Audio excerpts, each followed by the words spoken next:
Welcome to TradeWick. Join us as we dive into market trends based on Elliott wave and supply-demand theory, which will elevate your trading to a new level. TradeWick is here for you. Subscribe now and hit that bell. Let's navigate the markets together. Disclaimer.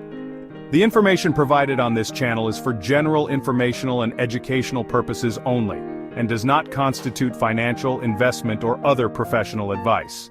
Individual results may vary. Hello everyone, welcome to YouTube channel TradeWick. After a long weekend and holiday on Monday, sorry, I welcome you all in my Nifty intraday analysis. So week का first day था और हमें एक अच्छा खासा as expected cell of देखने को मिला। इस सेल ऑफ को हम लोग एक्सपेक्ट कर रहे थे और अपना 23141 जो पहले से डिस्कस करके बताया हुआ था कि यहाँ से इस वाले हाई का रेड पर जो आप रिट्रेसमेंट देख रहे हो, इस पूरे लेंथ का 38.2% का लेवल है 23141। इसको मैंने कोऑर्डिनेट नहीं किया है, 140 143 के बीच में वो लेवल आता है।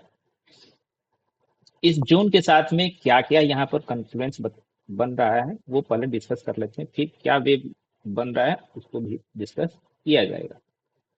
सो while this leg going up side, आप यहाँ पर देखिए कि प्रीवियस में यहाँ पर एक बुलिश कैंडल था, एक बियरिश कैंडल बना और इस कैंडल को यहाँ पर सेल ऑफ मिला और ये लेग अगेन एक्सटेंड हुआ था जो कि नया लो क्रिएट किया था।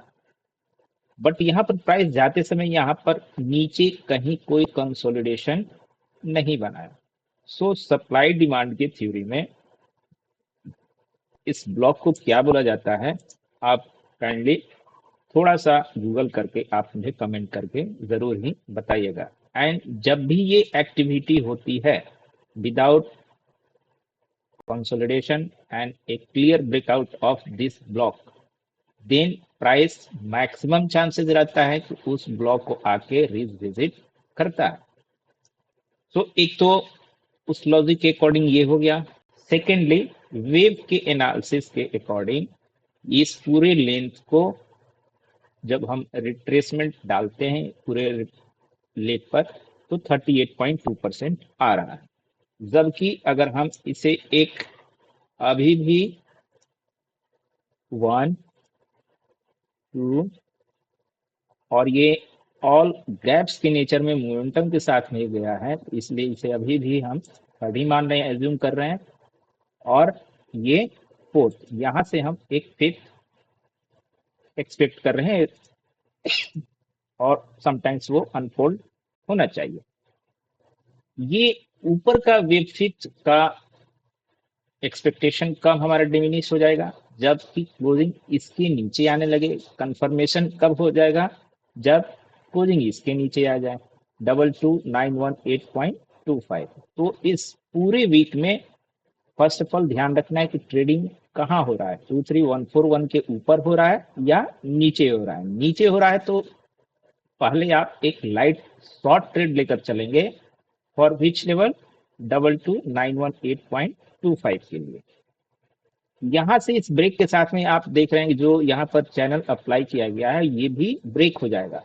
जब भी प्राइस इसके नीचे अगर जाता है तो इसके साथ में इस लेवल के ब्रेक नीचे की ब्रेक होने के साथ में ये चैनल भी ब्रेक हो जाएगा। उस टाइम पर ये स्टडी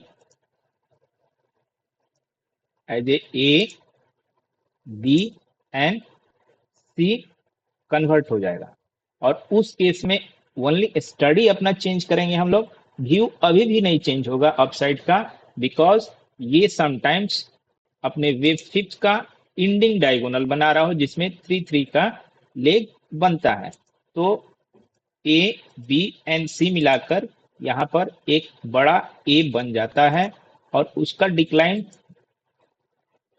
मैक्सिमम कहाँ तक आएगा, उसका डिक्लाइन आएगा इस एबीसी का 0.618%। तो यहाँ पर अगर इस लॉजिक के हिसाब से देखें तो ए बी एंड सी को हम यहाँ पर सॉरी रिट्रेसमेंट अप्लाई करेंगे, तो उसको टारगेट फर्स्ट ऑफ ऑल लेकर चलेंगे, क्योंकि हमें इंट्राडे ट्रेड करना है। जब यहाँ पर कुछ पैटर्न आइडेंटिफाई होगा उसके अकॉर्डिंग फिर से हम अपना पोजीशन और स्टडी चेंज कर सकते हैं। तो यहाँ पर जो 0.618 बनेगा रिट्रेसमेंट सप्लाई, सपोज कि यहाँ तक डिक्लाइन आता है, तो वो स्टडी क्या बन जाएगी, वो हमारा बी बन जाएगा अगेन। और इसी फैशन में हम इस ए बी सी के फैशन में फिर अगेन हम अपसाइड की ओर अपना ट्रेड रिज्यूम कर सकते हैं। सो ये ए बन जाएगा, यहाँ पर ये बी बन जाएगा और अगेन ये सी बन जाएगा। तो इस एबीसी को आप अगेन से यहाँ पर सेट कर सकते हैं और ये दोनों एबीसी मिलाकर फिर हमारा ending diagonal that two way fifth का हमारा यहाँ पर 1 बन जाएगा। ठीक है। सो बहुत ही पेशेंस के साथ में पोजीशन को पहले इंट्राडे में प्ले करना है। पोजिशनल आपको पता चलेगा, आइदर यहाँ पर वो डिपेंड करता है प्राइस यहाँ पर आता है या नहीं, और आता है तो सस्टेन करता है या नहीं। सस्टेन हुआ दैट मीन्स हम इस वाले अप लेग में डायगोनल नेचर में हम ऊपर जाएंगे, 3-3 के मूव में ऊपर जाएंगे। अगर यहाँ से ये ट्रेंड यहीं से अपसाइड की ओर अनफोल्ड होता है तो हम ट्रेंडिंग नेचर में अपसाइड की ओर जा सकते हैं। क्लियर है।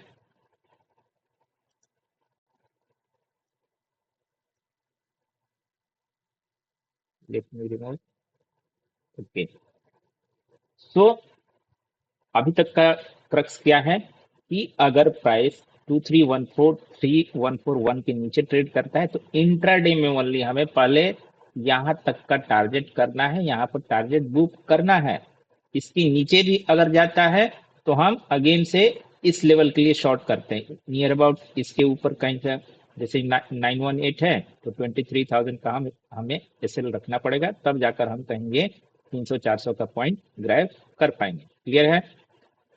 यहां पर इस वीक में अगर ये मूव कंटिन्यू रहता है नीचे की ओर तो ये लेवल बहुत ही क्रूशियल लेवल होगा पूरे मूव को गाइड करने के लिए, बिकॉज इसके नीचे रहा तो हम फिर निगेटिव हो जाएंगे। यहाँ पर हम जो पहले से डिस्कस करते हुए आ रहा है कि A B C D E, पिछले वीडियो आप अगर जाकर देखेंगे तो आपको क्लियर हो जाएगा कि मैं कौन से लेग के बारे में बात कर रहा हूँ। तो यहाँ पर कल और अगर बात करें कि अपसाइड की ओर हमें कंफर्मेशन के साथ में कब मूव को प्ले करना है, स्पेशली कल की इंट्राडे में अगर प्राइस इस जोन में रहे तो आपको वहां पर ट्रेड इनिशिएट नहीं करना है। इस वाले जोन को मैं रिमूव कर दूंगा, बट इस वाले जोन को क्या बोलते हैं as per supply demand, Google करके आपको कमेंट करके बताना है, ध्यान रखना है। तो कल के डेट में अगर प्राइस हमें 23332 और 257 के बीच में रखता है, प्राइस स्ट्रगल करता है, दैट मीन्स अगेन से सेल ऑफ आएगा। क्लियर है।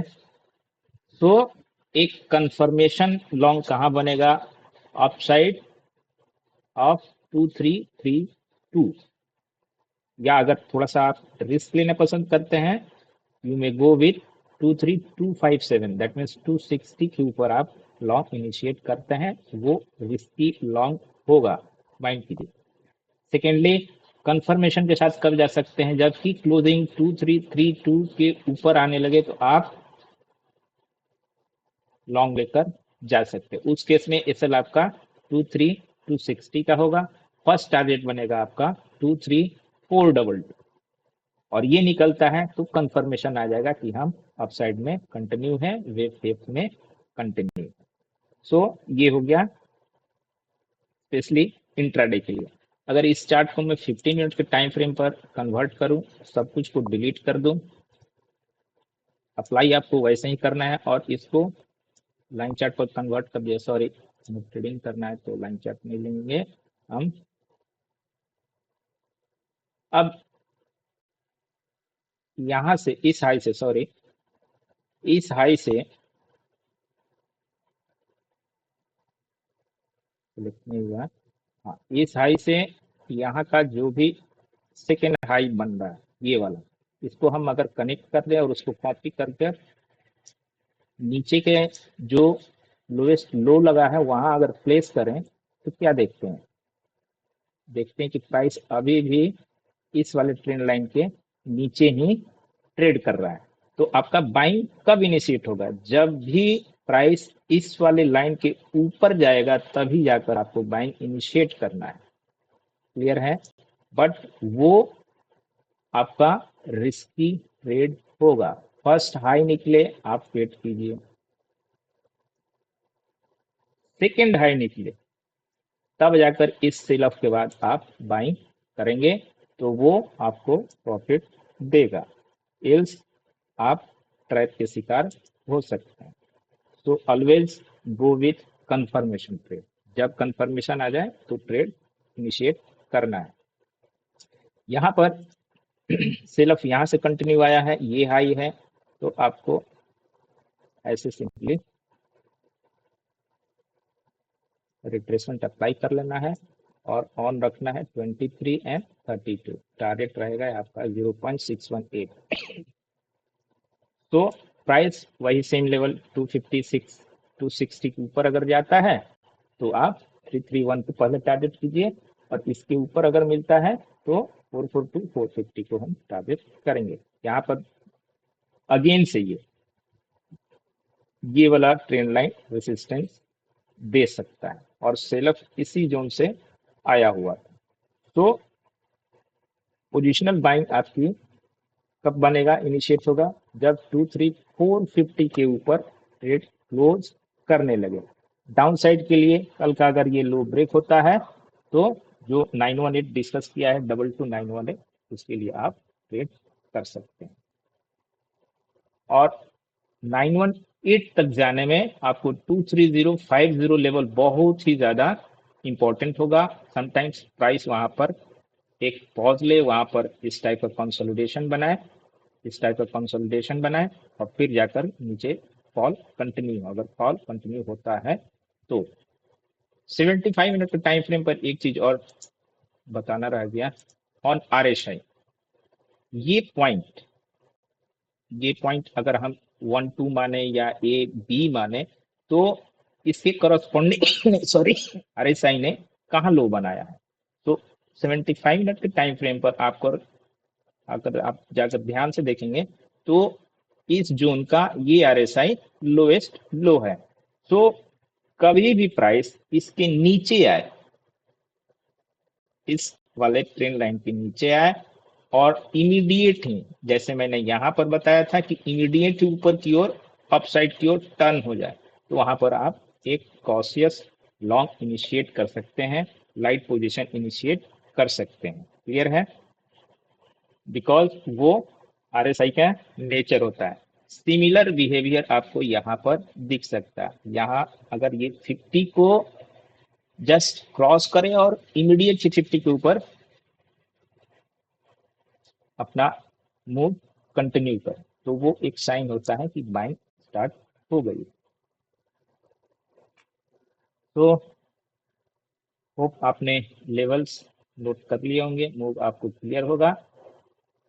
देखते हैं कल का ओपनिंग कैसा होता है और जो डिस्कस किया हुआ है लेवल्स उसके बीच में कैसा प्राइस बिहेव कर रहा है, कैसे ट्रेड कर रहा है। टाइम वाइज अगर डिस्कशन किया जाए तो आज के स्पेशली इंट्राडे के लिए मैंने आज का टाइम बताया था 1445, सॉरी, जो कि एक वैसा मूव तो नहीं दिया बट हाँ ऐसा लग रहा था कि प्राइस इसे रेसिस्ट कर रहा है। सो 141 और 1445 का टाइम था, ये वाला जोन मैंने क्लियर कर दिया हुआ था यहाँ पर। तो प्राइस अभी तो इसके ऊपर है और एक अच्छा सा यहाँ पर छोटा सा प्यारा सा एक रेंज डेवलप हुआ है। होपफुली ये रेंज अपसाइड के लिए काम आए। प्राइस इसके ऊपर ही क्लोज हुआ है। सो कल के सेशन के लिए ऑल द बेस्ट। कंटेंट अगर अच्छा लगा होगा तो